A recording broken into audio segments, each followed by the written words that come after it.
All right, guys. Welcome back to Game Central Station. Hopefully What's up, tonight we y'all? are firing on all cylinders. We got TK Tossup with us. We got internet connection speed. We got a topic. Yeah, so after, I want to say, a 25-year-long campaign, Joe has finally was able to bully his internet provider into fixing his network. Yes. He cryptically sent me a message. It was a screenshot that was it was his entire, the entire 5 mile area around him. There was a notification that said, we're going to be down for maintenance for 3 hours on this day. And he just sent me that picture and he said, this is because of me. And said nothing else. But long story short, it came back up and everything is smooth as butter now for you, right? Yeah, I didn't even do a speed test before the stream. And typically that was like a ritual that I did. But yeah, I mean, it seems to be working great. Thank goodness. They had to run 2 new fiber lines to my town. That's what the overall fix was. So just crazy crazy town stuff going on. But here we are. We're able to stream. So tonight, if you can tell from the thumbnail, I don't know if you got a chance to look at the thumbnail, TK, but it's kind of a goofy one. But we're going to talk about 90s stuff, whatever it might be. The console wars. I got a list over here, so hopefully we don't run out of topics. I just looked at that thumbnail. What are you doing, dude? That's perfect. Also, was the Game Boy Advance SP 90s? I thought that was early 2000s. I don't know. I got it off I'm using Adobe, and it was just one of the things I had. Oh, so 2003 is when it came out. So well, all right. Well, maybe it'll draw people in to have comments that say you're idiot. Yeah. This is engagement forming. Right. Exactly. So the other thing I wanted to say is because I try to, if I'm using somebody else's music, down below over here is OC Remix and a bunch of their music that I'm streaming. If you hear it, in the background, and it has the artist and the song title, and where I got it from is ocremix.com. So go check those guys out. Really great if you're into retro video game music. Perfect. And all their stuff is, from my understanding, license free as long as you credit them, so you can use it in your streams and stuff. So anyway, to get the red tape out of the way. So one of the things I'd like to say before we start going is, okay, in about a month we got Siege coming up, right? And less than a month. Is it less than a month now? Yeah. Dang. Yeah. So we're gonna be there. If any of you guys are gonna be there, let us know. We'd love to meet you and say hi and all that stuff. We had one person, what was the last year before, was like, hey, I know who you are. That was really weird. Yeah. Said that to me. Said that to me. Me. Right. I recognize you from the internet. And I literally was like, my first reaction was to say, no, you don't. You must be like, I just look like some white guy that you think, right? And he's like, no, you. I saw you. You were talking it like a flea market or something. And I was like, all right. I wasn't expecting this. Yeah, that was really cool. I overheard the conversation. I was like, what the heck? Mm-hmm. Anywho, so yeah, we'll be there. If you guys want to come and say hi or whatever. And is there anything that you are looking for this time around, TK? Okay. So, as you can see behind me, I am currently on the hunt, on the quest, to get every size of the 1988 Acme Mario and Luigi stuffed animals. Stuffed plushes, rather. So as you see for Mario, I've got the mini, the second up smallest, and the biggie, right? I think I'm only missing the one 32-inch Mario. Luigi, I've just got the biggie. So I need to get the 32-inch, the what is it, the 16-inch, and then the 4-inch, and then I'll have all of them.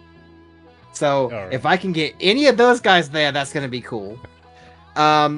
Also, if I run across and it's something that I kicked myself for not grabbing last year, I want to get one of those newfangled N64 controllers. You know, the redesigned one that looks more like a GameCube controller, sorta. You know what I mean? Oh, yeah. Yeah. No, I want to try one of those out really bad. So if I see one of those there, I'm picking it up if it's a good price. Right. Other than that, I think I want to spend. I want to buy at least a $70 like collectible I can put up on a shelf. Just like some sort of neat thing. Like last year, I spent like $70. Now let me grab it. And there's Something a comment like that came in from Retrovisions, which I was just on the phone with him earlier. Oh, hey, Retrovisions. Yeah, so he's seems like he's watching. Thanks for tuning in. Looking forward to seeing you at Siege also, man. I gotta pull the chat up. I looked at that thumbnail, then just clicked off. Yeah, that thumbnail's pretty distracting. Yeah. So anyway, last year I picked up this thing. Oh, I forgot about that. Yeah. Dude, I totally Legend of forgot. Zelda. Yeah. Ocarina of Time. You know, pretty good time for me to get this because I'm sure this is probably going to be a little bit more sought after yeah. with the new remake game? being coming out. And I love this kind of stuff. I don't know what it is, but it's just like the 90s, these kind of figures. This I spent, I think, like $70 on or something stupid like that. I think it was 70, but I got them down to 65. Something like that. So I envision myself getting at least something like this, like at least one thing like this. I'm probably not going to get any speaker systems this year, Joe. Hey, Tyler. Yeah. What's going on? So you got Super Mario Brothers 2 at my cousin's house was peak. Oh, nice. Or no, or is that Super Smash Bros? Oh, that's probably Super. I'm guessing that's a 90s memory, Joe. Yeah. Oh, that's what it is. Gotcha. Yeah, the theme of the topic that you chose. Oh, is that what I picked? Yeah. Man, I remember playing. So the first Super Mario Brothers 2 I ever played, I played the Super Mario All Stars version, and I remember, and I don't know why. Oh. A cat has entered the room. A new challenger. I wish I had the. I wish I had it queued up. New challenger. Yeah, Super Mario Brothers 2. That game was a lot of fun. Before speed running was a thing, I tried to speed run the first couple of levels of that game. Because I felt like if you ran really fast in the Mario games, you could actually They had the stages planned out so that you could run super fast and beat it quickly. Yeah, more so than Sonic the Hedgehog, I think. But anyway, that's the point. What was I saying? Okay, so yeah, the very first game I ever played, I played Super Mario Bros. 2 was the version on All Stars, and I was playing it with my brothers, and we finally got to where the very towards the end where when you defeated the Birdo, the door turned alive and you had to defeat the door to go through. Do you remember that? Right. Yeah. We freaked out. Literally it scared the absolute crap out of both of us. We were aghast. Dude. That, you know what, this would be a good topic for Halloween, is to have what game scared the crap out of you, jumped out of your chair type of game. That would be cool. That'd be a cool thing, and have people on say it. Yeah, Tyler. Yeah, that moment. Yeah, that was crazy. It's so unexpected. Yeah, for me, a game was Resident Evil, where the dogs jump through the dang window. I literally jumped out of the chair. It was oh God, oh yeah. God. Oh, the Resident Evil, I think, would be a lot of people's, because the very first scene where you have the zombie and it plays that FMV video of the zombie like biting into someone's skull and that noise is playing. Right. Gah. Yeah. Freaky. Let's see, Okay. Retrovisions. Remember when I went from having an Atari XCGS to a Super NES in '93? Then going from Missile Command and Blue Max and going to Super Mario Link in the past. Oh wow. Yeah, that's quite an upgrade right there. That was a huge Now, jump. Now I know it's crazy and kind of hard to think about now because now you have Future Sight, but this is something that I think I probably mentioned this daggum YouTube video. This is the third time I mentioned on this on the stream that we do, but it's something that like really took over my like imagination, and I cannot find the video. I've looked for it. Okay. So it was like a 5-7 minute video where the guy talked about basically he was just looking at the reviews for Half-Life and the original Half-Life that came out, and all the people talking about how realistic it looks, like how like breathtakingly real the realism, things jumping out of the sand, and how it's unbelievably realistic. And like you guys have played Half-Life, right? Oh yeah. That's not realistic at all, right? Well, I mean, back then. No, that's exactly what he was getting at. We cannot see that game with their eyes, right? Right. And I'm obsessed with that idea. So I guess I'm gonna all that to say, can you remember like what was your reaction to seeing like the first time you pick up a controller and play Link to the Past, Super Mario World, right after, you put up your console where you're playing Missile Command, and now you're in you're in the 16-bit era. Like, how did that feel? Like, what was your reaction to it? It's a good question. Is that to me or is that to everyone? I guess to everyone, I guess. It was more pointed to Retrovisions because he was talking about his movement towards that. But like, if you have a particular memory of like, I don't know, going from Wonder Boy to Croc, Legend of the Gabbos on the PlayStation. I think, God, when was it? One of the vivid memories is just the launch animation of the Sega Saturn. Like when I first got my Sega Saturn, I plugged it in and I see the like spinning polygon, coming up. Shing, I'm like, oh my gosh, I'm in the 3D world. Yes. That was really good. Virtual Cop, just And you just see that and you're like, I'm home. I'm like, this is a jump. Yeah, the PS1 loading screen is that for me. That is iconic. That is such an iconic screen. When you turn, yeah, the first time, I mean, it just lets you know you're red. Like it has to boot up. Like I don't know. I think that's kind of a thing. When you put a Super Nintendo game in, it just turned on and you started playing it, right? There was something to a game being so much more advanced that it had to load that made it feel like heavier, like more advanced. Like this is we're in some serious times now that this game has to load because it's so big.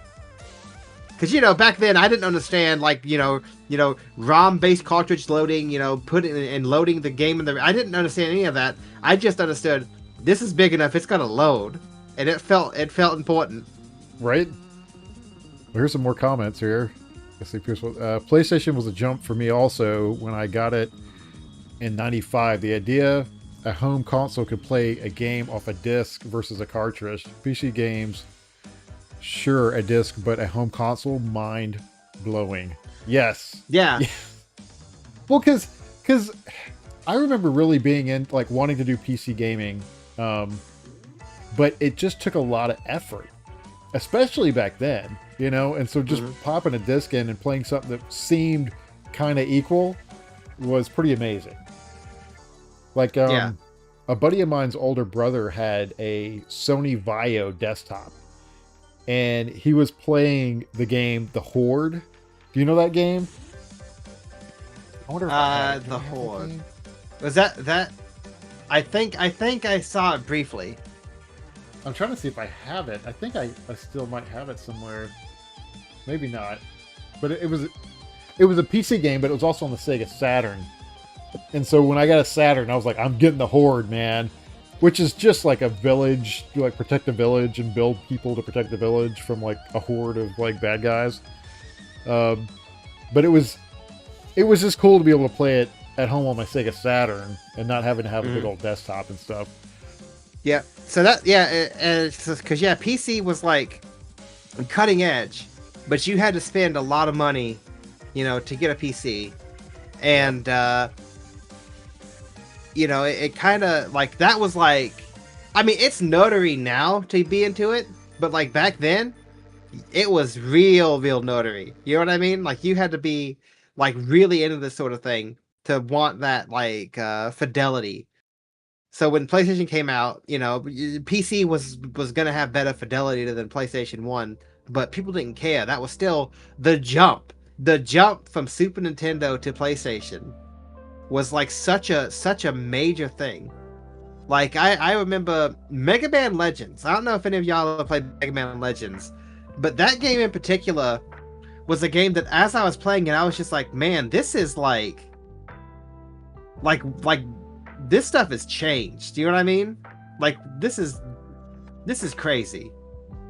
Well, I remember like that Christmas, because I would, my mom, single mom, worked her butt off. She would every Christmas, when a new console would come out, she would try to get it for me. And so I think I left it up to my mother for the Christmas of the Sega Saturn or the Nintendo 64. Uh-huh. And I was like dreaming about playing Mario 64 the night before, dreaming about it. And she got me the Sega Saturn, which I was not disappointed, because at that point the Sega Saturn came, like, I'm going to grab it, sitting right here. It came with 3 games. It came with this right here. The 3-pack, right? Yep. Virtual Fighter 2, Virtual Cop, and Daytona USA. Free, right? And I think that's why she got it, because it came with the 3 games, where the N64 didn't come with a game. And I played the heck out of these games. Granted, I didn't know there was a light gun. I always played Virtual Cop with a controller. Yeah. So I'm sure that's what most kids did. I still haven't played Virtual Cop, even though I have a stunner in the box. I don't want to take it out of the box. Yeah. That's something I should find not at Siege. this point. I should find an open, like an open one. Oh, we're talking crazy things now. If somebody has a controller for Steel Battalion for the Xbox, ooh, buddy, if it's not like $300+, that might be my big thing. So yeah, that would be cool. That would be so. I was on the call with Retrovision here, right? And this man proceeds to tell me that he has two Nintendo CRTs, with a built-in console. And I'm like, are you kidding me? Because he had one at the Retro Revival, and I was like, oh, that's pretty cool. And he's like, oh yeah, that's just like another one that I have. I'm like, what? You have two? You have two? Anyway. Meanwhile, here I am sitting here with 0 NES CRTs. Thank you very much. Some people get all the luck.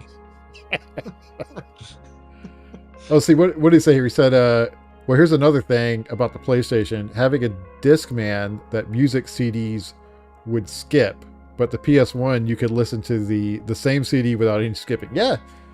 Oh, yeah. That's something I didn't even consider. I didn't even think about. Back then, the PlayStation being able to play CDs was a huge deal. That was your music player, and your gaming console. A lot of people got the PlayStation. Well, not me, a lot of people, probably some weirdos, because the original PlayStation, had a very good like audio like decoder chip on it. So you were able to listen, like your music sounded really good coming off of it. Well, I can't remember. Did it have any animation when you were playing the kind of music? like the PS2 and DVDs. Yeah, no, the Yes. PlayStation 2 was a DVD player first to a lot of people. That is, I think that's what got DVDs into the home. That's what sped up the adoption of the DVD format, was PlayStation 2 coming out and being cheap enough that people could buy it. Because it's hard to think about, a DVD player costs like a lot of money. So when the PlayStation came out for like, what was the PlayStation when it first came out? Like what, $200, something like that? I want to say that's what it is, but I'd have to look that up. That was cheap for a DVD player.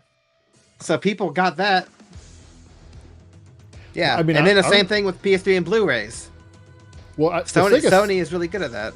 The Sega Saturn would also play some music CDs, and I really enjoyed that interface.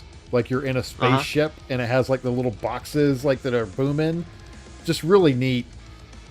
Let's see, you remember the Xbox going with the HD DVD instead of Blu-ray? Yes, and I actually have an HD DVD attachment still, and I have some HD DVDs around here somewhere.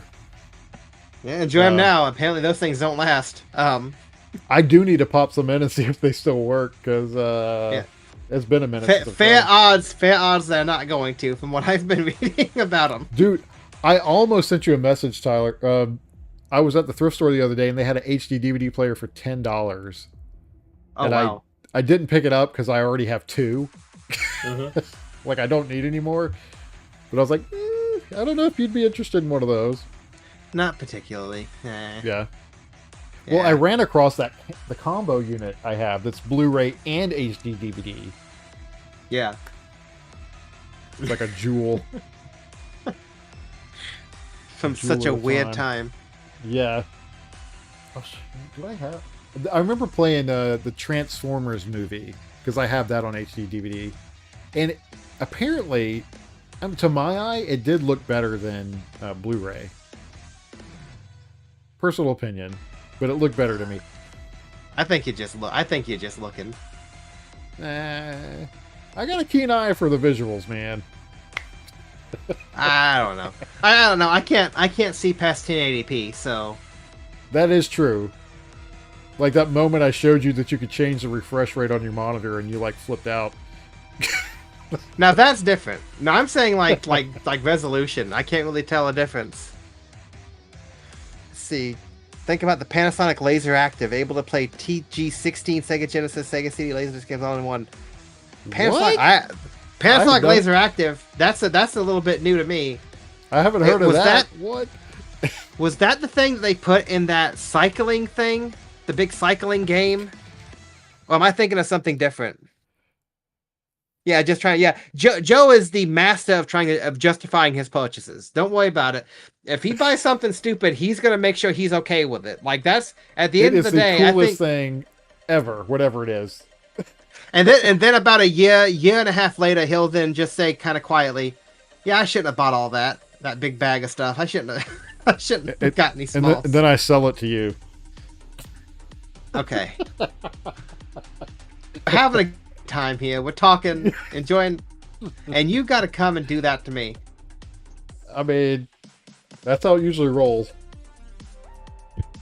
I only get the good stuff you want to get rid of. That is true. Still got this Nintendo Punch-Out trash can over here. Man. That is one of those things. It is so cool. I really love that thing, man. But I can't spend what you could get for it. I just can't. Right. Like, that thing is so awesome. And I want it. Like, really bad. But it's like, just... You're the one person that I really try to, like give a decent deal, you know? Yeah. The 90s was a decade that if you could think it, we could make it, and they kind of did. Yeah? Yeah.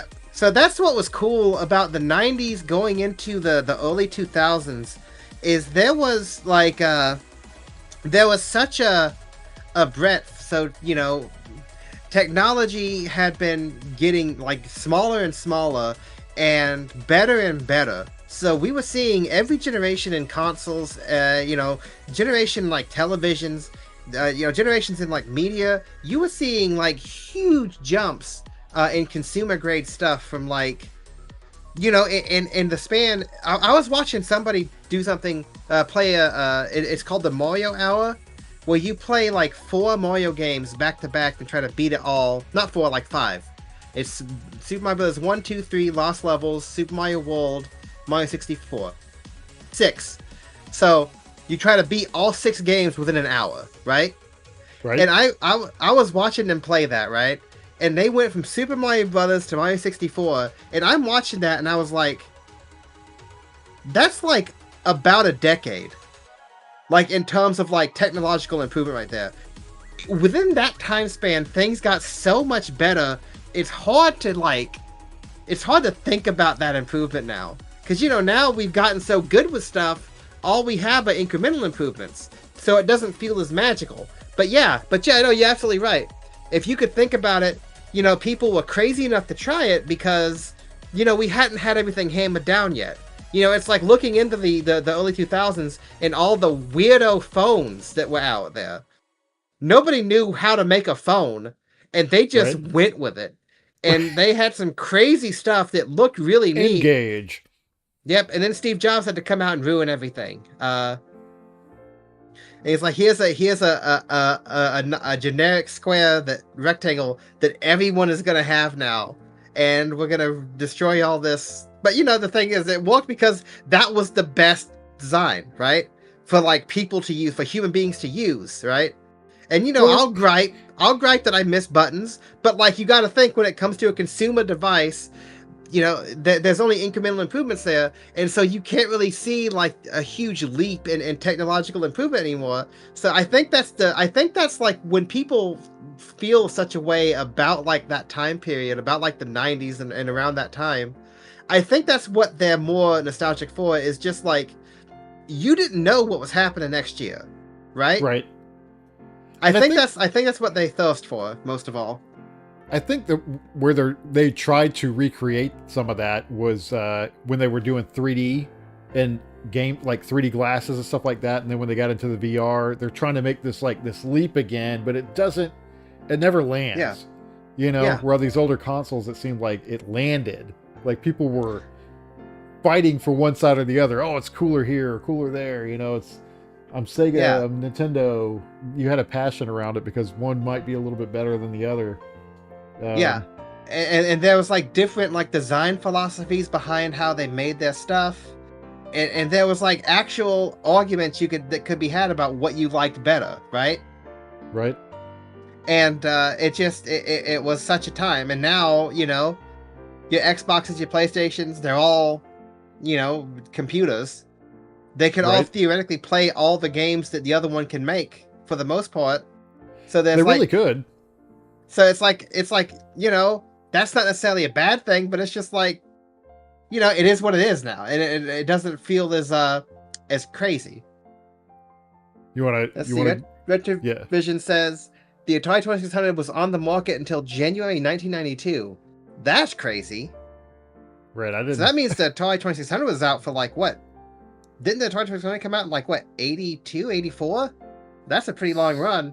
That was a really. And then by the end of the 90s, you had PS2 coming out in late 99. Yeah, so you could theoretically, within a decade, buy a brand new Atari 2600 and then buy a brand new PlayStation 2. Like, imagine that, dude. Like, what? And then you look here. So think about 1977 to 1992. 1977. Oh, wow. Okay. 15-year run. I do miss very stylized graphics. Every SMB with its own style, and Super Mario was even different, and it was awesome. Yeah, that's another thing that I think is kind of lost now, as a lost art. And the whole thing of people having constraints, right? And constraints driving innovation. Right. You need to, if anyone gets bored enough, go look at the cutting room floor article on the Super Mario World like prototype, and just look at all the stuff that like was left behind, and like all the ideas they were working at, and like all of the stuff that they scrapped. And from everything, it looks like they were making a completely different game, and they like scrapped it entirely and started over. That's what it seems like they did. Really? And it is so wild to see the evolution of that stuff. Yeah, well, the other thing, 1977. the limitations of the consoles on music too. It really made music for video games very unique, very what's the right word? It was harder for them to make that music, so they had to be more innovative and, you know, making that. And they came out with some just amazing music. I mean, think about all the music from that time. Yeah, so it was either the worst stuff you've ever heard in your entire life because they didn't really care, or, you know, God was in that keyboard. Right? Right? Like Oh, yeah, it just makes me all wonder. The Super Mario Brothers music was amazing, you know? Yeah. If they had access and they were able to do just like anything they wanted to sound-wise, like, would we have gotten aquatic ambience? No. It wouldn't Like, happen. that's the thing. Like, but you see, this the same guy working on it, and he was said, make a comfortable sounding music, like water song. Like, would it be the same thing? Would it be the same vibe? I don't think it would be. I think it'd be good because I think, you know, I think he's a really good composer. I think he was born at the right time to do what he did. But is he coming to Siege? Is he one of the? Yep, he sure is. Golly, I wish you could just go talk to them.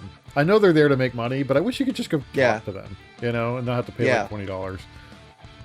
Oh, the Game Boy. See. How about Game Boy coming out in 1989 with the 4 shades of green? In like 6 or 7 years, we were taking photos. Yeah, no, the Game Boy is crazy. Because if I'm not mistaken, the Game Boy's hardware was like a chip from like the late 70s, I think, or the early 80s. It was like something really archaic even by the time the Game Boy came out, and they made it work. And okay, Joe has to kind of show off his his Superboy. Here's my Game Boy, the booster. Game Boy booster. People did insane stuff, dude. I was trying to like fix this thing the other day because I found a power supply that I could, you know, change the voltage on and stuff, and the only thing that would work was the light. The speakers didn't work, so I got to like take this thing apart and figure out what's going on. But if I take it apart, I wonder if I could add better speakers and like add rumble and stuff. But I mean, look at this thing. This thing's insane. Got these huge speakers on the side. Anyway, I turned it on. I put Tetris in. I'm like, I'm just gonna play a little bit, you know, just see how it works. And I got sucked in. I was sitting on the floor playing the Game Boy again, you know. Just great stuff.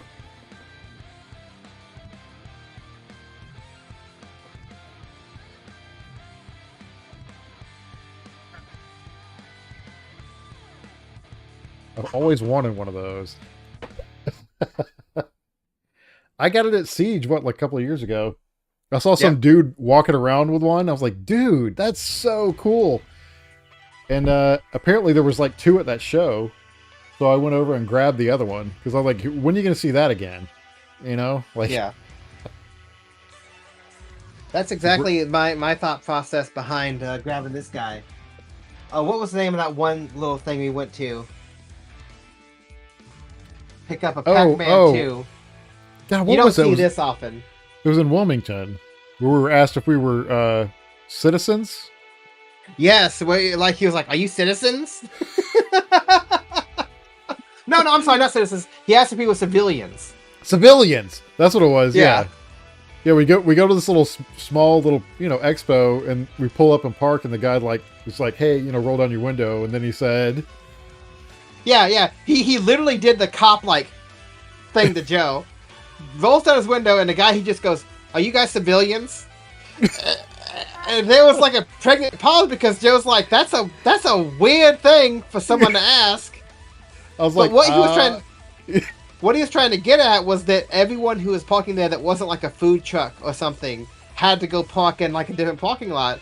But he deployed that information in the weirdest way that you possibly could.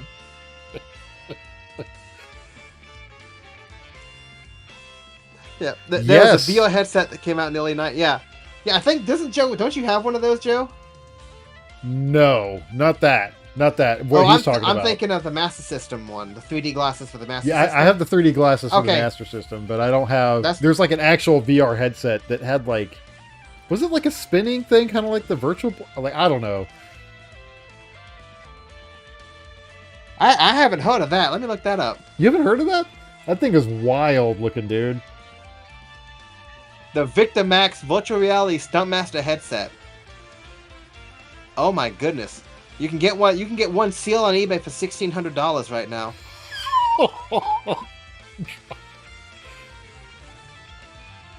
What? I did not know this existed. Did you read what Retrovision just said? You gotta let be me kidding see. me. I got one, but it's sealed. I don't have the heart to break the seal. I pay like $5 for it. Come on. Come on. You Why got you one gotta sealed? you gotta share that information? Good night. Oh, okay. Well, you can get one unsealed for like $100. You never would see a sealed one again. Oh yeah, no. Dude, you gotta do it. You have to do like a video on that. Like, come on.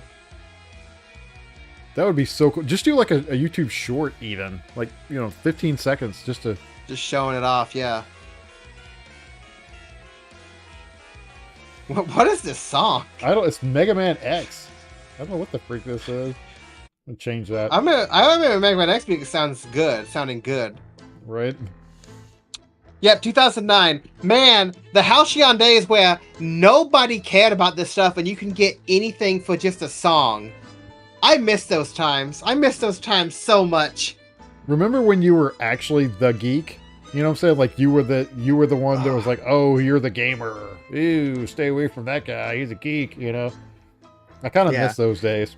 That whole thing where like you go, oh, I want that CRT television. And the first reaction was someone goes, why? Right? That's what I missed. I miss those days, dude. I want someone to just give me the weirdest look if I want an old console. It's like, all right, you want that old thing? Yeah, I'll give it. You get it for $10. I'll give it $10. Does that sound fair? I have a story. I gotta grab the thing, but I have a story.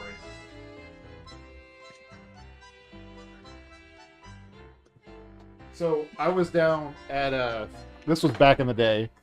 I was down at a flea market near Athens, and I was walking by a booth, and the guy had this just sitting in a pile, right? Like on top of his table. And I walk by and I'm like, oh, how much do you want for that? He's like, this empty box? I was like, yeah. He's like, why do you want an empty box? I'm like, well, I kind of, I like the GameCube and stuff. He's like, okay. And I think I paid him like, I don't know, a couple of bucks for this. Just an empty box. The only thing I don't, it's like in one of my moves, people helped me move and they taped something to the front of it right in the money shot area. But yeah, that was one of the, like the thing you were saying. It's like, why do you want an empty box? When you that's the best, like the best thing you want to hear. It's almost like drugs. When you see something you want and you ask about it, and the person who says who you're buying it from sounds incredulous, right? That's it. You're like, yes, you don't know what you have. You don't know how much it means to me. Give it to me for a good price and let me get out of here. I got Legend of Zelda Link's Awakening for the Game Boy for $0.25 at a yard sale. Back in the day, before any of this stuff blew up. Like, that's so nuts, man. And the thing is, what sucks is it's all still worth $0.25 to me. You know what I mean? Like, it's cool and neat, but it's like people asking like $700 for this, stupid virtual reality headset that I'm gonna bet you money doesn't work. But I want one. I want one pretty bad now.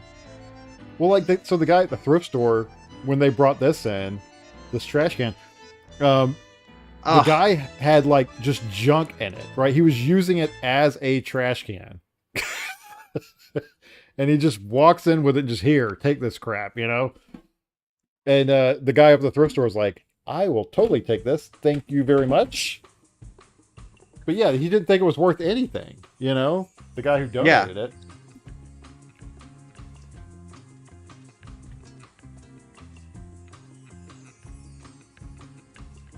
That's so cool. I Yeah. really like that trash can. That's my kind of stuff. I love that kind of junk. Yeah, I got it sitting up there with that Super Mario Brothers sheet, Yeah. which I'm glad I bought that when I did, because apparently those things are worth a lot more. Yeah. I've got the pillowcases. I'd love to get the whole set one day. One day you might have it. One day. I'm not starting a tab up with you. I literally can't afford a tab. I'm doing not so great financially at the moment, so I cannot do a tab. Well, I was going to say, explain to TK here, how the heck do you make a lawnmower explode? Anyway, I've never in my life seen that type of damage. Anyway, we're not here to talk about exploding lawnmowers. Shrapnel, literal shrapnel flew out of my lawnmower. And now I've got to buy another one. So what do you think in the 90s was like the biggest disappointment in gaming? There was a lot. There was a lot of disappointments, dude. Because like we said, there was a lot of experimentation, a lot of people trying things. And with that trying things, it was also, you know, the dark underbelly of this whole thing is that there's a lot of failures, right? We only remember the successes, but there was a lot of failures. Yeah. Like think about how many home consoles came out in the 90s, right? Well, like a And how Jaguar. many- Was a Jaguar in the 90s? Yeah, that was 90s, right? Oh yeah, yeah. And think about that: the 3DO, the CDI.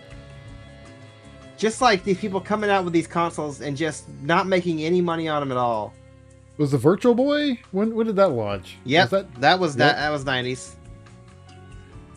Oh, by the way, that is, I know I'm not going to find it, but at Siege, that's the one thing I want to find is a box for a Virtual Boy. Not going to happen, but I'd love to find it. Yep. Hey, you never know. Yeah, it's going to be like a Sega Saturn box. I'm just going to have to find it on eBay. I should have bought Well, that one now- a couple of months ago. Oh, yeah, now the That's- stupid... Yeah, that ship is sailed. Yeah. Let's say now's not the time. Right? So, I mean... Let me see. There's one game. Do I have it over here? I'll put it in a... It's a game that I love to hate.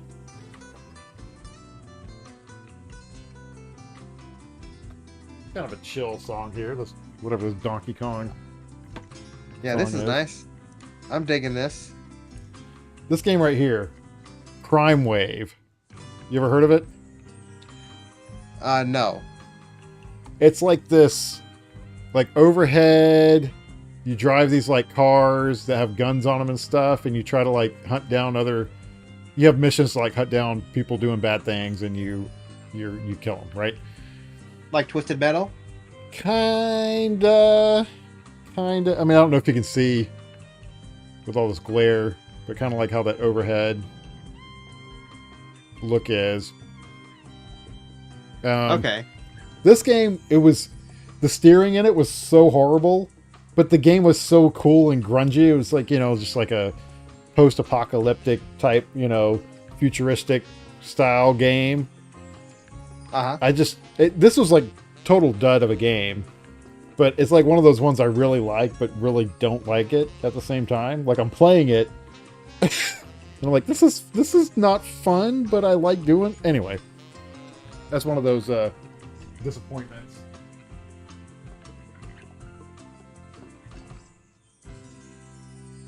Nope, I get it. Let's see. Retrovision says the biggest failure in his mind has to be the Sega Saturn versus Sega 32X Raw. Yeah, he didn't say in his mind. Oh, why did I say that? I completely made up a word there. I don't know how I did that. That's crazy. My brain just did something weird. Anyway, the biggest failure has to be the Sega Saturn versus Sega 32X Raw. You announced the 32X to get people to buy it, and Japan says no Sega Saturn will be out in less than 12 months from now. Yeah, no, Sega of America in the late 2000s, in the late 90s, they were on some crazy stuff. Like Sega of America, like versus Sega of Japan.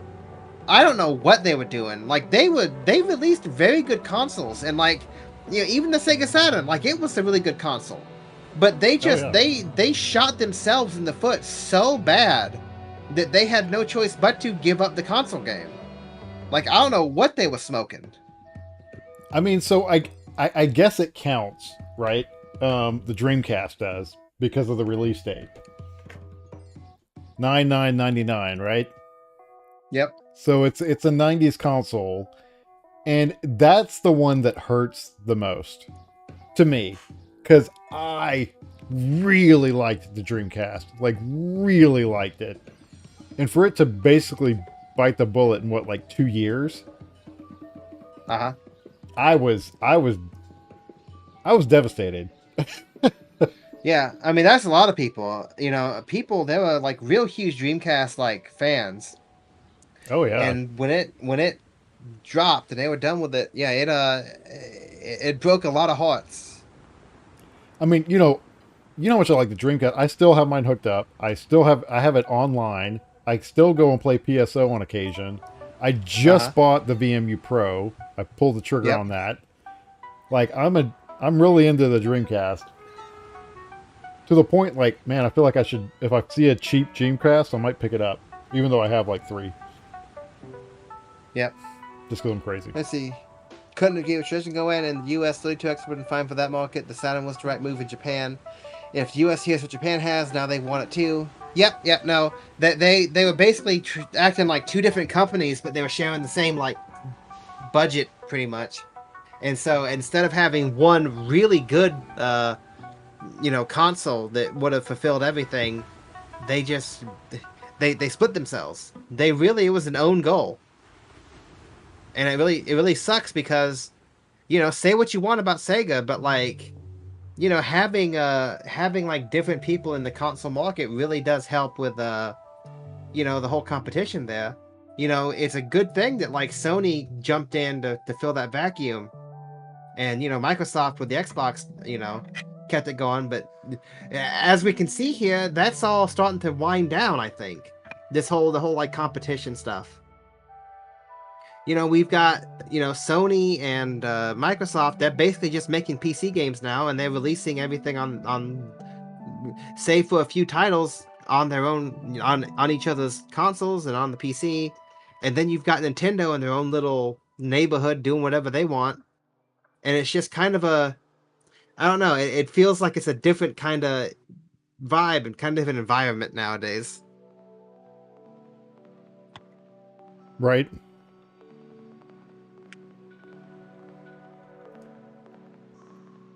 Yeah, it's not as fun. I was kind of, I don't know. I was kind of like upset, and I still am a little bit upset that like some of the major games were put on like all systems. Like for instance, like Halo. That I can't believe that. Even though I pre-ordered the PS5 version of Halo over the Xbox One, or when Sonic got on the Nintendo, I just it hurt a little. I missed the time when it was just like, these are the characters, these are the things for the Sega, and this is the things for the Nintendo. Um. Anyway, Yep, no, I get it.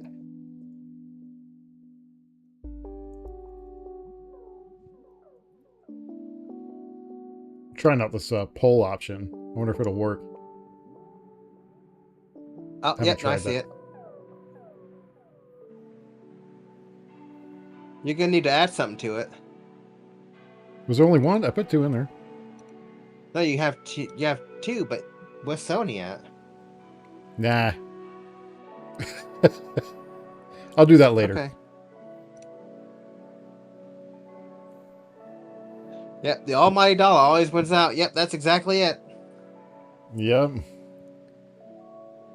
All right, so here's another question. We kind of hit on some of this, but what was the best console startup sound from the 90s?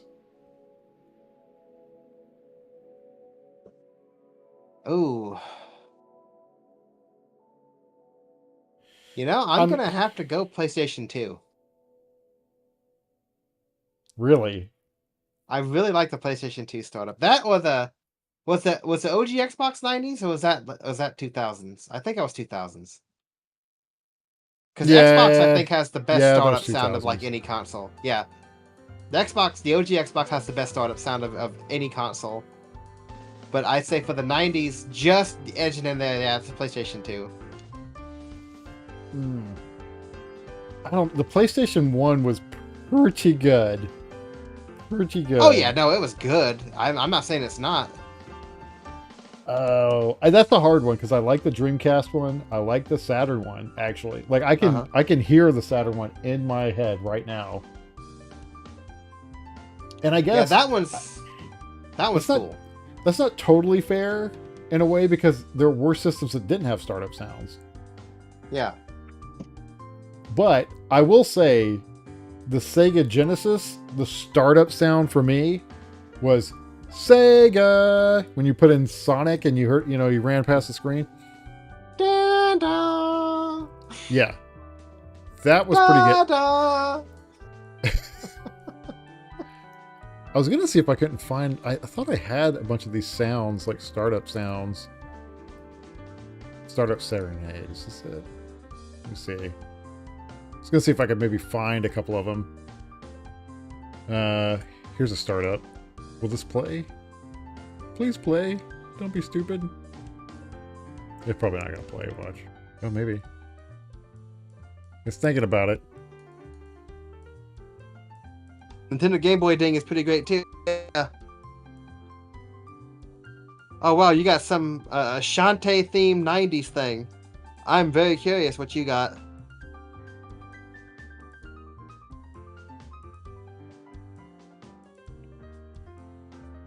Let's see.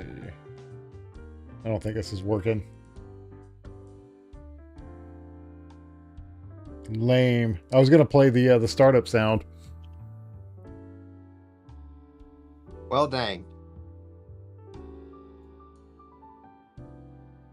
I bet I could find it some other way.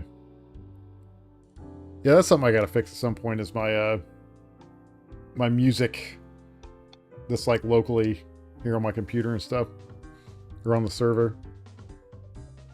There was a lot of good start, like not just consoles, but like the startup to 007. You know. I gotta say, the startup noise for the Philips CDI, it's kind of got me. I kind of like that one. Yeah. It's so stupid, but it is like pure, just like of the time. I'm gonna see if you can keep the conversation rolling. I'm gonna see if I can find the startup serenade thing and play some stuff off of there. Okay, let's see. What else do we have? Oh, the Famicom Disk System. That had a really cool startup sound. Even though I never experienced it like back then, because I'm not Japanese. It had a very cool one, which, by the way, is on the GameCube, if you aren't aware. So look it up. So the GameCube, when you start the GameCube up and you're on the title screen? Yeah. Not the title screen, but like the BIOS where you can look at the memory card and stuff. There's like this really like low grade ambient type music playing in the background. Yeah. If you speed that up like 10 times, it's the Famicom Disk System noise. Really? Yeah. That's pretty cool. Let me see. I always hold Z. Yeah, when you hold Z, that's the dogs and cats, or is it something different? The GameCube startup is pretty good too. I wouldn't say that one is like good, but like good as in like super. See, it's memorable. It's iconic, but I wouldn't say that like it is a harbinger to a good time that I feel when like I turn on the PlayStation or PlayStation 2. There's like something about it that's just not. It doesn't have the bite that the other ones have, but it's still like really iconic. I don't know what I feel about it. I don't know what I'm saying here. Am I making sense? Am I going crazy? I mean, you might be going crazy. I know I'm going. I know I'm going a little bit batty. No, there's something about how it makes you feel when you hear these, these old sounds because you spent so much time Yeah. playing those systems. It's funny that you remember those things because it like.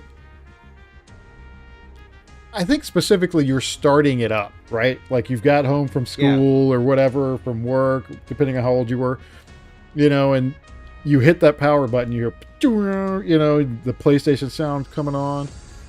Now, this one might be a little bit like out of scope, but I like legitimately have like gaming nostalgia feelings for the Windows 95 startup sound.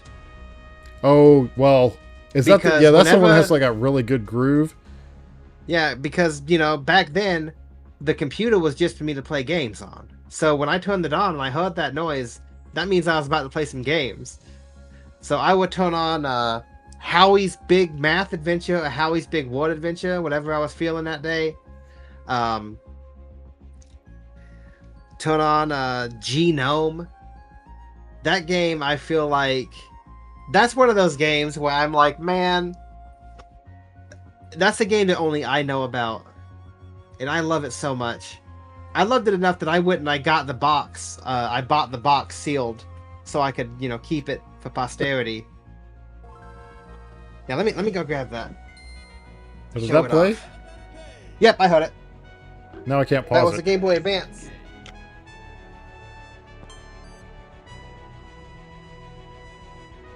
Oh no, okay. Yeah, dude, I forget. iTunes drives me batty sometimes. Okay. Oh, here we go. Does anybody recognize this game? What?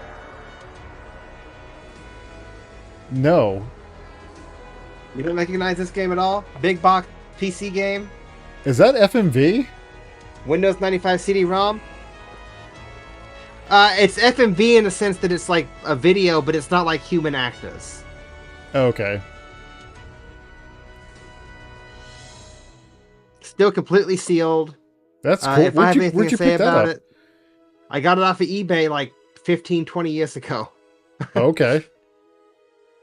I remember I was so excited to get it. I was at my house. I was a stupid kid.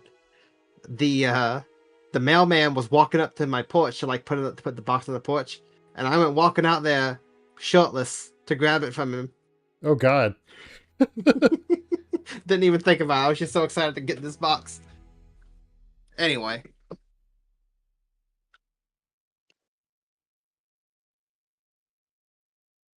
I do have something cool to show you at Siege this year that kind of fits your 90s theme. Okay. I think that might be a fun game for me to stream one day. Just play through Genome. Because nobody has ever heard of that game. No one's ever played it. No, that'd be cool to see. It says PS1 Yeah. beats PS2 for me. Let's see. That was Tyler. Yep. And then Retrovision. And the only hint I'll give you is that it has loosely to do. Oh, you read all this before? Yep.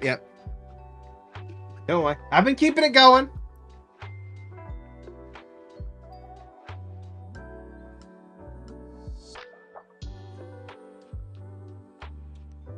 Let's see. Can I do the startup sound now?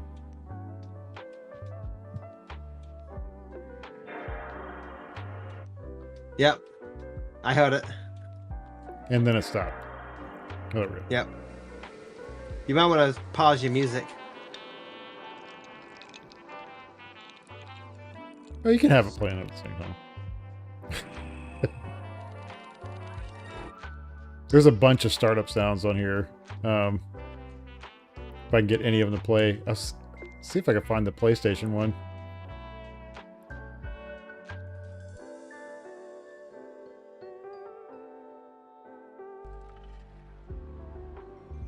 There it is.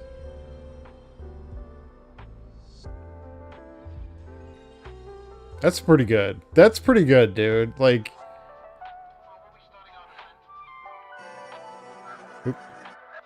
Yes, there's some. Oh, here's yours. I think this is going to be TK's if it'll play.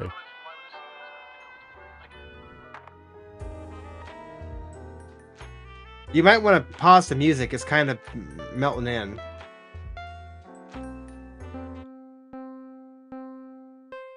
Wait, that's not it.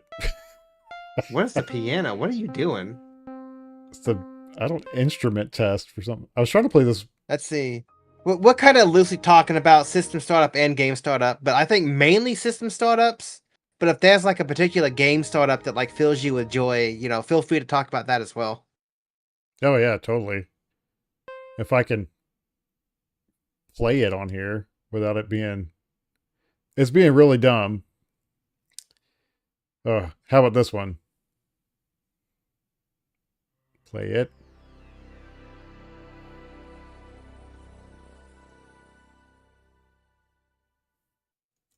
Do you know what that was? That is play it again. Play it again. It's kind of slow going to play it, but Yeah. come on. That's I know when you say the console, I'm gonna freak out. It's I am not a drawing a console. blank. It's not a console. Oh, that's the startup for a computer. Yes. That's which one is that? Windows 98. 98, okay. Yeah, no, I never really got into 98. Okay, here's what. No, this is not 90s, but There we go. I think that is the best startup sound for a console. I could just let this. What was that? That was Virgin Interactive. Okay. I think that was EA. Hey, can you turn the volume up on that a little bit? It's a little bit low.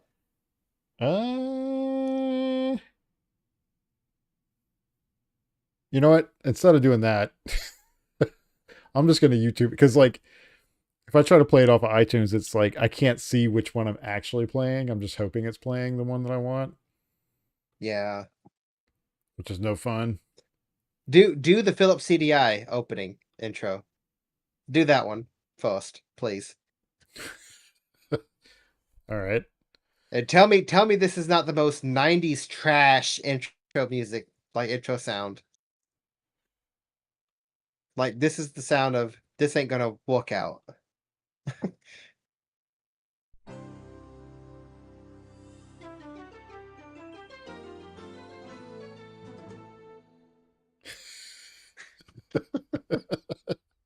Isn't that just awful? Yeah, that sounds like the opening to like some I PBS show or something. I know, I love it so much, but it's like that's the sound that plays when you know it's not gonna happen, right? I think I don't know. I'm gonna have to go with probably this one. Let's see if it'll play.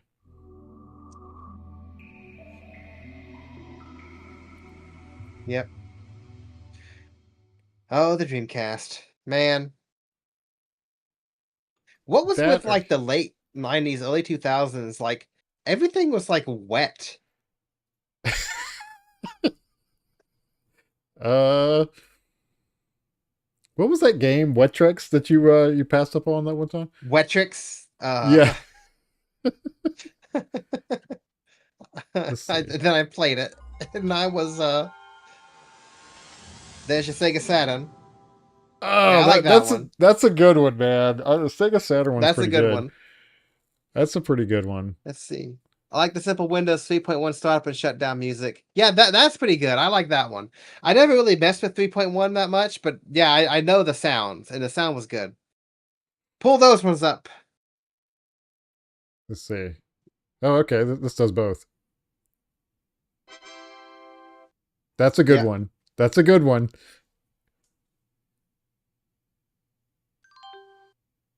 That's a pretty good one. You're right.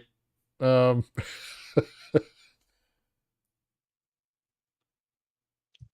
let's see, because like the Nintendo 64 didn't have one. Nope. Now, the Nintendo 64 DD had one, I believe. But you know what did? And it was older. Let's see. Is this it? Yeah, this is it. This is the oldest one startup sound, I think. Ready? Yep. No, no. Look up the Famicom Disk System. That one's older. Is it? Yep.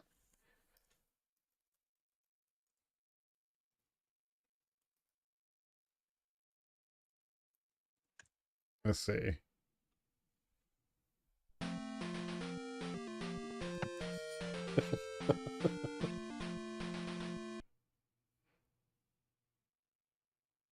That's pretty good. I don't have any nostalgia for it, but Yeah, it's just nice. It's just a nice little jaunty tune. I like it a lot. Yeah, say what you want about Nintendo, but like they can make a jaunty tune. Even to this day, they can make a jaunty tune.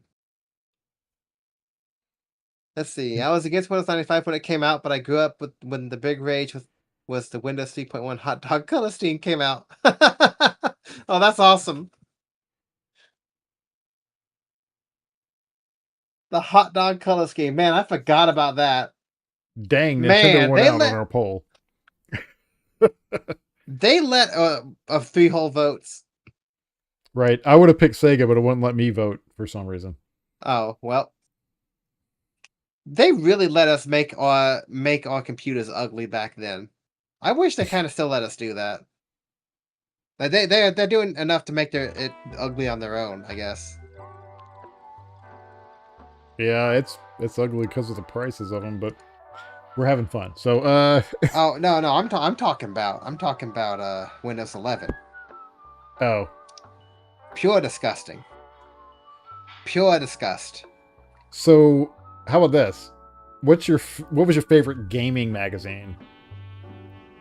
I didn't have one. I never really got into magazines.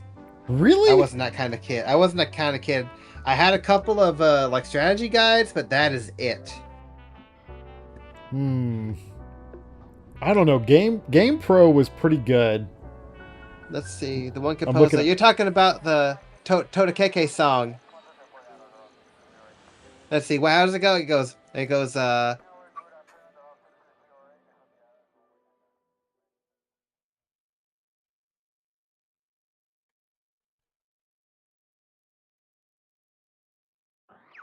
yep. And he put it in, I think, every game that he worked on for a very long time. I think the first game where he didn't do it was Wii Sports. I can't believe you weren't like a Tips. magazine dude, man. No, my parents did not let me be a magazine dude. Tips and tricks. Because I wanted to be. What is it? Because I wanted to be featured in the game room section. Oh yeah. I wonder if I have. I think I might have a tips and tricks over here. But this, oh, just so good, dude. I remember like going to the store and wanting to get a gaming magazine. Just look at this, dude. Like, just amazing. Oh wow. Still has the little reply mailer in it. Yeah. Oh, hard to do this backwards here. I've always, you know what, like one day, I'm gonna mail one of those in and see what happens. Remember these? Remember these coupons you could like cut out? Oh wow. I think I did that Oh, once. that's cool. That's awesome. Hey, I'll be back in 2 seconds, dude. All right. Yeah, these old. These things are so cool. I picked this one up at Siege last year just because it had Final Fantasy VII on the front. Maybe the year before, actually. Let me see if I have that tips and tricks. I feel like I have some.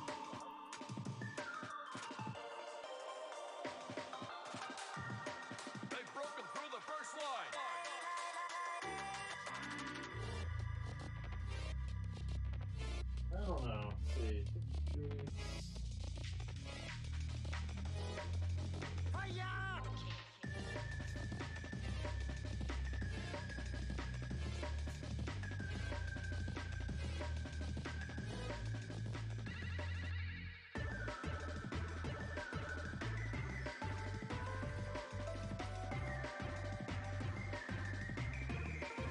Here we go.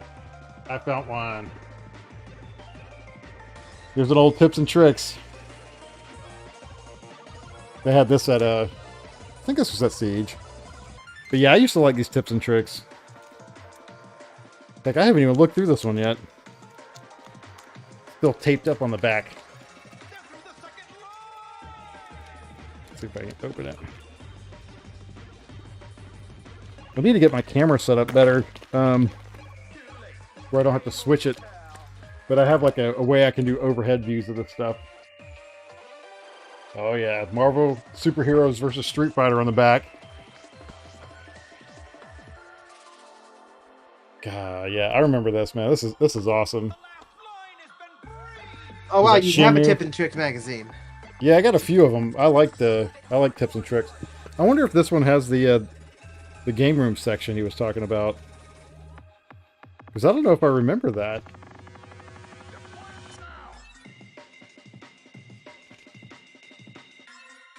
Oh my gosh, dude.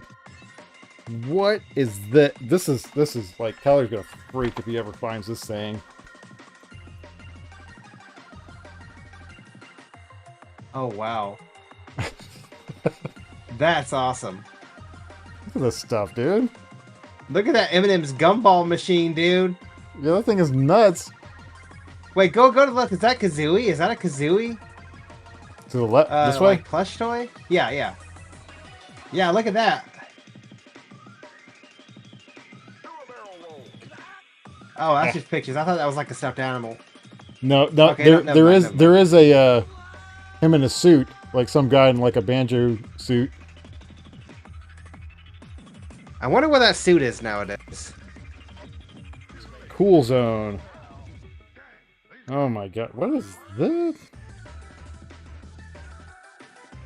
Oh my gosh, dude. God, I haven't opened this. I got this at Siege, and I haven't looked through it yet. I realized that. It's like, oh wow. Look at this. A PlayStation Watch. We got a Parappa the Rapper. A Parappa the Rapper figure? Yep. That's crazy. I'm looking that up. I don't know. That's probably like one of those $400 things. Look at this, man. This is so cool. All this old stuff.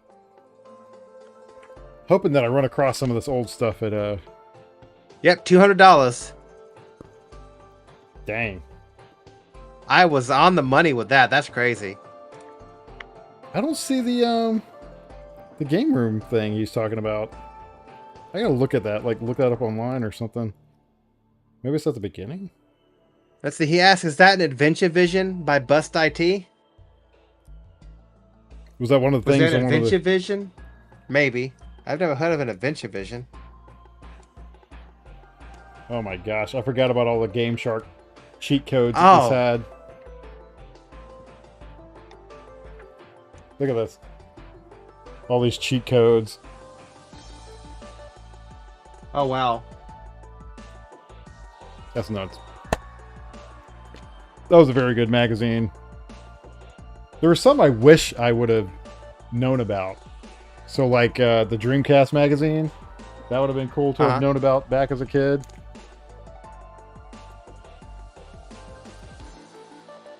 You know, the time period when you couldn't just go look it up, like on the internet. Yeah.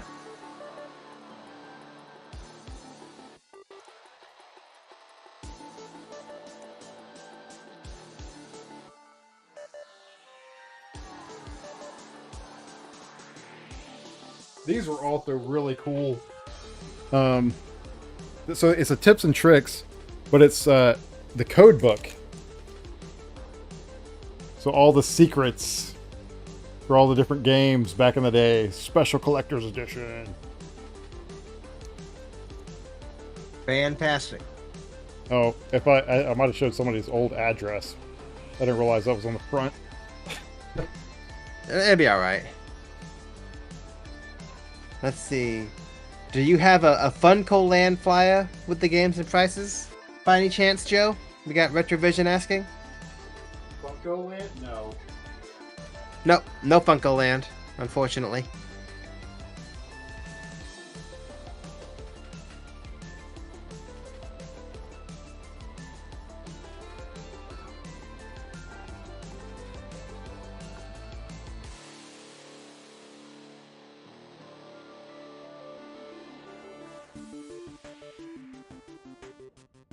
Anyway, I think for me, it's GamePro. I was over there like going through nostalgia land for a second.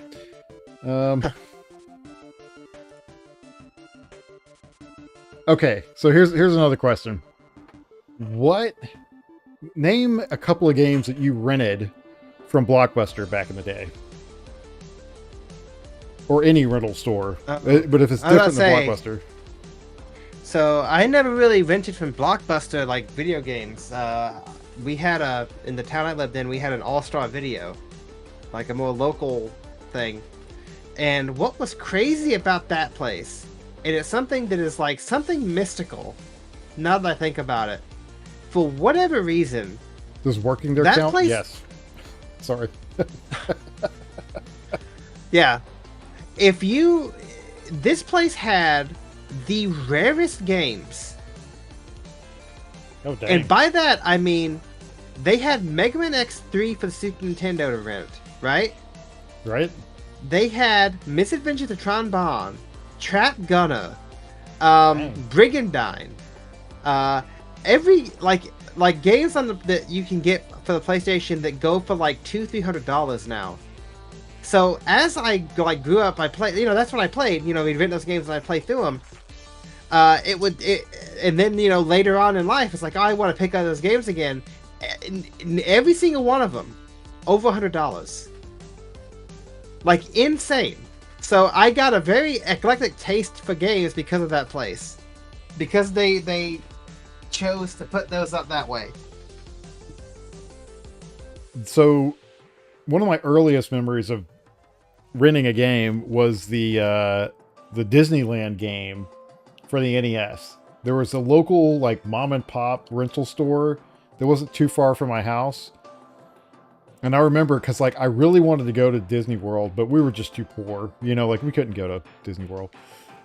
So I went and got the game, and I was like, I don't know what it was, man. It was so palpable, like the excitement and like, oh, I get to like go to Disney. And it was, to me, it was like one of the best games ever. And really it's not, but but it's such a good game. Was this for the NES? Yeah, it's for the NES. Yeah, it's Adventures in the Magic Kingdom. Yeah. Adventures. That game was actually really fun. It's like a really like solid game. It's a hard game, man. It's no joke. Let's see. Was the one game that sticks out growing up is Triple Play 96 on the Sega Genesis and VR Baseball 97. Neither held up very well visually today. Yeah. So you were more like of a sports game type of guy. And I never got into like, well, I shouldn't say never, but I wasn't the biggest like sports game guy because I wasn't really into sports, Uh-huh. But there was a game on the Saturn. It was like NFL 97. That's the only game I really got into. Let me grab it.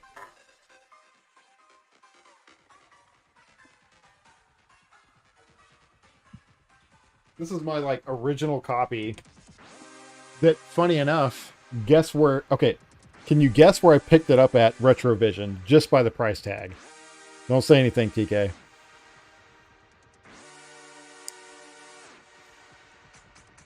Let's see if Retrovision knows where I got this from. Yeah.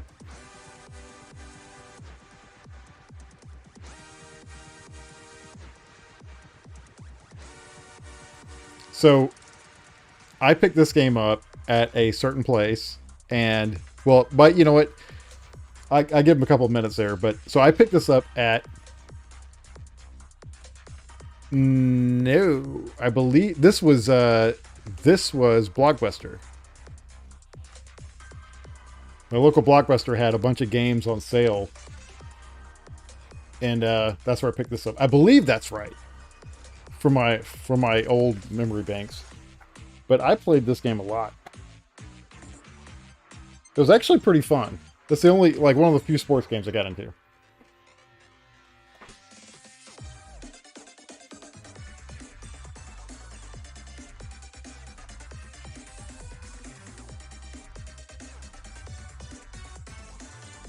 All right. So here's another one. So again, poor. No, I don't. I did. We didn't have a lot of money. I don't want to say poor, but we didn't have a lot of money.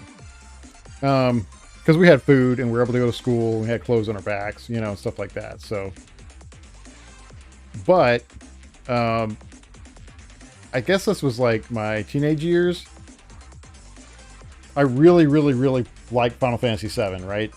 And I owned that, but I didn't own when Final Fantasy VIII came out. So I remember begging, calling my uncle up, who I never would call, but nobody else was around. And he was like the only soul I could think of that had a vehicle and might show me some mercy and take me to go rent this game. But this is my original copy from back in the day, Final Fantasy VIII. I must have rented this game. Like I know I paid more in renting it than I could have just went out and bought it, you know? But you make it so far, and then you got to go return it, and you're like, no, I want to know what happens. I want to know what happens. So yeah, I went back and forth to Blockbuster so much just for this one game. So anyway, yeah. That's awesome, dude. What does he say there? I love Final Fantasy Mystic Quest. SNES version. Yeah, I heard that game was pretty good. I got it.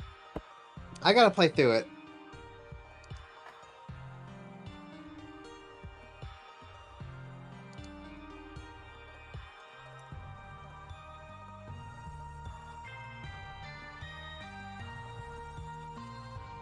I thought I might have the strategy guide for that.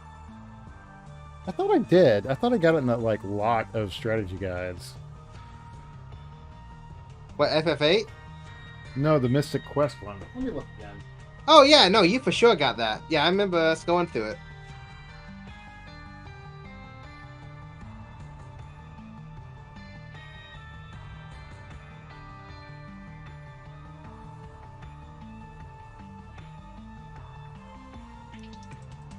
Yeah, I'm seeing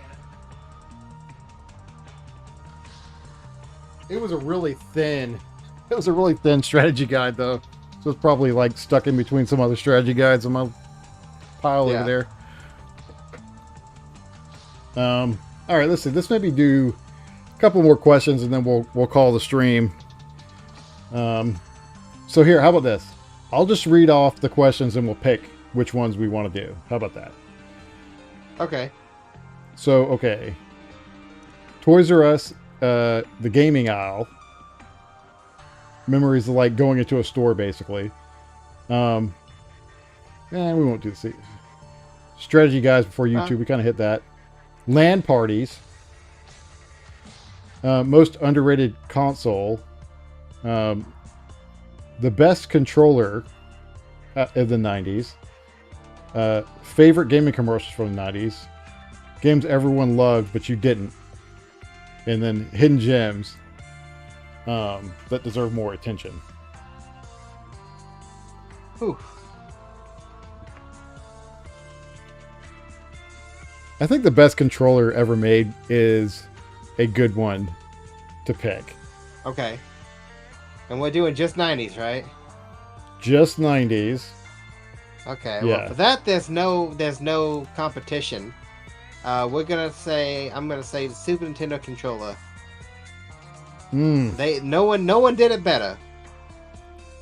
You know, the DualShock PlayStation controller is really good, but man, oh man, I don't know. The PlayStation. I think when people think of the PlayStation controller, they're thinking of the PlayStation 2 controller, which I think is a very big like jump up from the PlayStation controller. The PlayStation controller still feels a little bit clunky and it's not as smooth. But the Super Nintendo controller, man, that's a controller. Oh god, I'm looking at my shelf over here, and you know they got the N64 controller, we got the Dreamcast controller, we got the 3D controller for the Saturn. You know what? Do I still have it? Do I have it available? Let me see if I can find it real quick. If I can't find it, like 10 seconds. I'm not gonna look further. Okay. Let's see. LAN party for NASCAR racing by pirates and using AOL keyword file manager on patch files. Oh man. Man. That sounds like fun. How many people would get together to do NASCAR LAN parties? Like, what's the biggest LAN party you are a part of?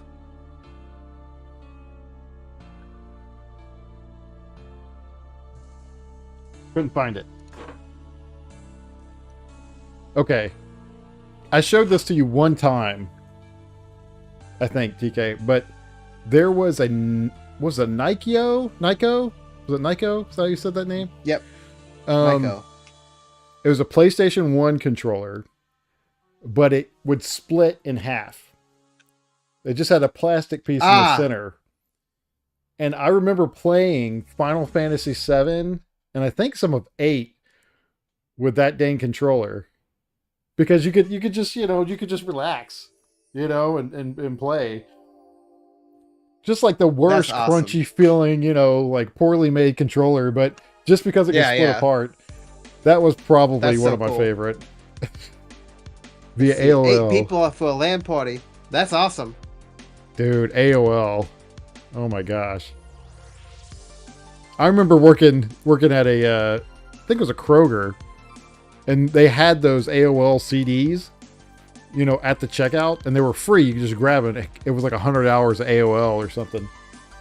And I would, just because I was, a teenager, I would get those CDs and I would go out in the parking lot and I'd fling them, like, poof, and watch them just go smash against the concrete, because we had so many of them, it's just like,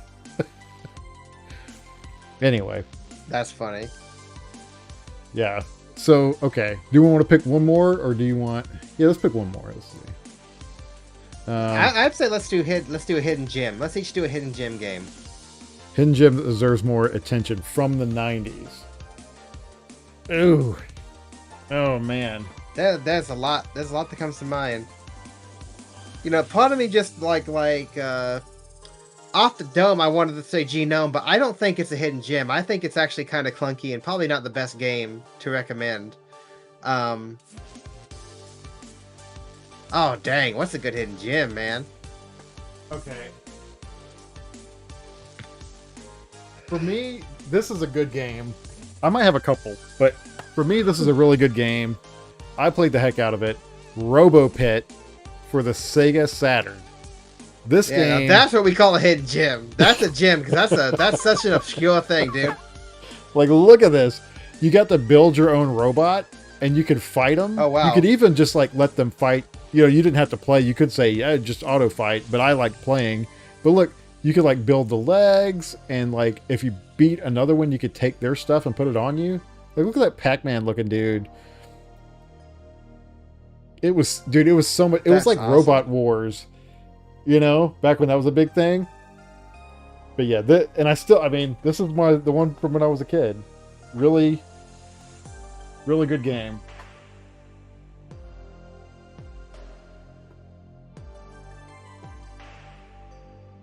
This is another Saturn one. But Grid Runner. Grid Runner. Okay. This is one I actually played with my grandmother. Me and my grandma would play Grid Runner out of all the freaking. And it's this really like clunky looking, like basically it's like a chase game, right? Like you try to you try to do things while this guy's running around trying to get you. Anyway, it's a lot of fun. It's a hidden gem, I think, and you could probably go get a ROM of this for nothing, Yeah.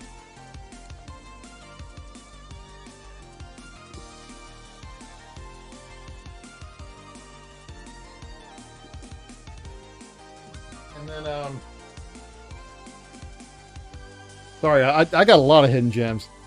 I was about to say, I thought we were all going to just do one. Reminds me a little of One Must Fall 2097 from 1994. I haven't heard of that.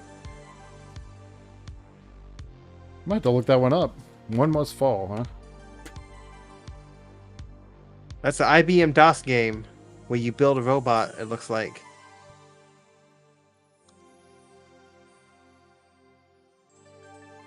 Oh, that looks cool. Oh, yeah. I wonder if it's in your, that thing you got. You know, like the DOS box or whatever the heck it was. Very, very good chance, because, yeah, it came out in 94. Well, I'm pulling this one because it's one I recommended to you when you were asking. But Legends of Legaia for the PS1.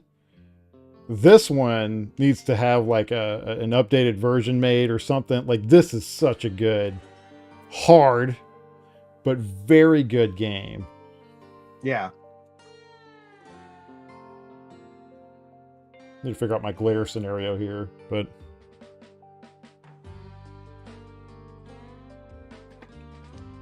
you got any?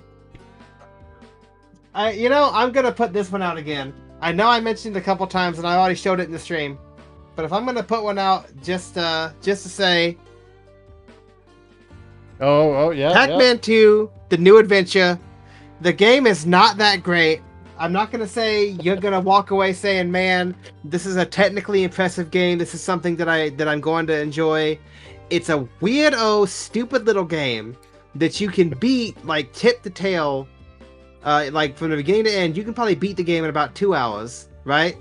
Right. It's clunky, it's strange, you're gonna get very annoyed at the controls, but when you get done with it, you are gonna be smiling because you're gonna have had a good time. If you are anything like me, you're gonna enjoy every bit of fighting Pac-Man to like little moody teenage Pac-Man on the way. What game? Tell me this. What game can you go into your house to like take a nap, and then while you're sleeping there, your wife comes out and nags at you, and then you walk out of the house like super depressed and sad? What game? There's only one that I can tell you. It's Pac-Man 2: The New Adventures. That's awesome. That is awesome. Yeah. Anyway, that's Do you have any other ones? Since I like shut off 3. Let's see. There's a game for the PlayStation 1 that I think is vastly underrated. It's called Trap Gunner. I remember having so much fun with it, and nobody knows what it is. You play as it's like a over-the-top thing, and you kind of walk around in a maze, and you set traps for your enemy to run up against. And it's a very interesting game. It's got like endings for each character. We stayed up all night playing through every single character to get all the endings before we had to take it back to All-Star Video the next day. Those are such good memories, though, right? Like, yeah, doing stuff like that. Yeah. Oh man. And also, this one's probably not as obscure, but it probably is a little obscure. Brigandine for the PlayStation 1. I don't think I've heard of that. That one. That I was telling you about it earlier. Brigandine. Yeah. It's a tactical RPG with like enemy evolution mechanics. Really fun game. Really good tactical game. Has a good story. Like really, like for like a little junky RPG Atlas game, you know, it's got a good story. That's cool, man. Yeah. I need to check that one out. The last one I'll say, good. And I'm going to say it's a hidden gem.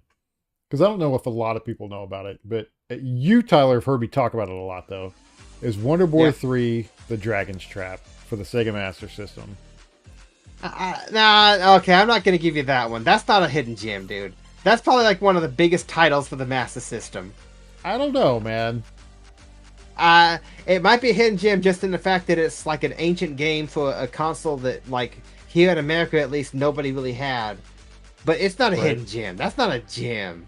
Really? Okay. That'd be like saying Super Mario Bros. 3 is a hidden gem. It just so happens that Nintendo's more popular. Nintendo's more popular, so it's not a hidden gem. All right. Any more? Do we have any more? Oh, what does it say here? Oh, okay. Well, yeah. Let's see. I'm gonna go look at my. I'm sure I could come up with some hidden gems.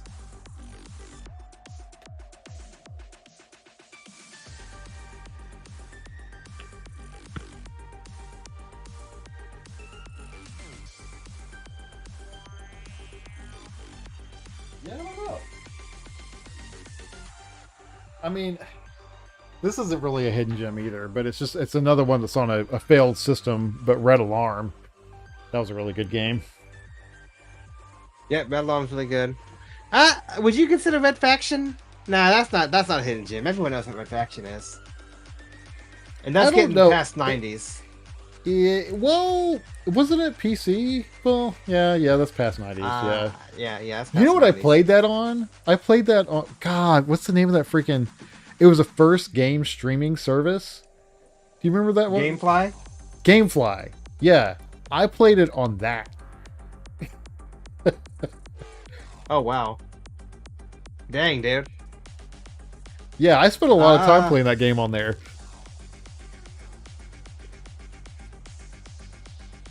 Anywho.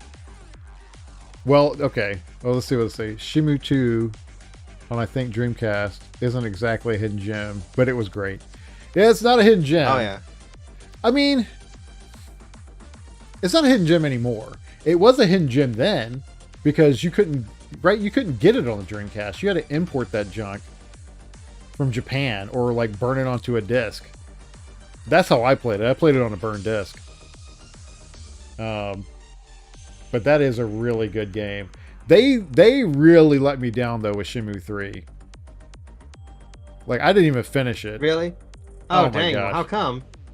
It just wasn't. I just wasn't feeling it, man. Dang, dude. That sucks. I'm sorry. That really does suck. And from my understanding, you still do not get to find the dude that killed your dad. And I was like, kid. And I think they're not going to make another one. So you're never going to... Anyway. You're not going to get... Oh, okay. Well, you can't complain. If you want a Mega Man Legends fan, that's a cliffhanger that's never getting resolved. Oh, really? My God. Mega Man Legends 2 is such a good game, but it ends in such a cliffhanger. Oh, no. And they came out and they announced Mega Man Legends 3 was coming out, and then it just never happened. And so, yeah, no, we're never finding out what happens to... Yeah. Oh my gosh, dude. I really need to talk to somebody who has played through Final Fantasy VII Rebirth. Like, I really need to talk to somebody. But because I don't want to give away anything. But I'm like, I really need to, like... I chatted with somebody at work about it, but it's different. You know, I'd much rather talk to somebody face to face. Yeah. Excellent game. I don't know. I've already played Final Fantasy VII. Yeah, and it is gold standard. Like, that is amazing game. This is a different game. But I've already played Final Fantasy VII though. Oh, it's like a dagger to the heart, dude. It's like, it's such a good game, man. Okay. Last question. Best game of the entire 90s. You only get to pick one. You can't answer that. You only can pick one. You can't answer that. There's too many good ones. Okay, how about this? I'll name out some systems. Okay, and you go for it. So that's still not gonna narrow it down, dude. I'm not gonna do this. Sega I'm not Genesis. I'm not gonna pick one game. Sega Genesis. I don't know what. Bubble and Squeak. What do you want from me? Streets of Rage 2. Super NES. Let's see. The Fireman. The what? There's a game called The Fireman. You play as firefighters. What? That is not your favorite game from the Super NES. No, it's not, because I said I can't just pick one favorite game. Just pick one. Okay, for Super Nintendo, I would say Super Mario RPG is probably one of my favorites. One of. I was gonna say the same thing. Ooh, this is a hard one. Sega Saturn. I haven't really played the Saturn, so I don't really have an opinion on it. That's a hard one. I'm gonna say, oh, I'm gonna say, oh my gosh, dude. I'm gonna say Panzer Dragoon. One of my favorites. So we'll say one of your favorites. How about that? Okay, Nintendo 64. Oh, what do we got here?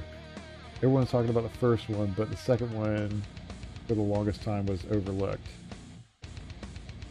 I was talking about Shenmue. Yeah. Super Mario World. It was a great game on its own. And Super Mario World Central Hack community that was taking numbers for the last 30 years. Yeah. It holds up. Oh yeah, the Super Mario World like hack community is really crazy. That's that. It's so many years later. So N64. Super Mario 64. I don't know, dude. Super Mario 64. Has to be.